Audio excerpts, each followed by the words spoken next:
In this short tutorial video, let me show you the way that you update the personal info inside of Acorns. If you want to change any sort of information or your identifier inside of Acorns, let me show you the steps that you need to follow. Once you're inside of the app of Acorns, to change your personal information, tap on the person icon or the human icon that you see on the top left of the screen. Once you're inside of the profile section, you'll need to head over to settings, which is the third option from the top. Inside the My Settings option, you can see a bunch of options that you can go into.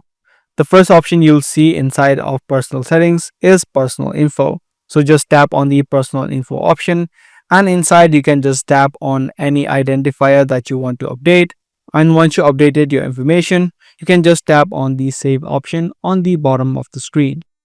So that's all there is to update your personal information in Acorns. If this guide video was helpful to you, be sure to share, subscribe, and also give this video a thumbs up.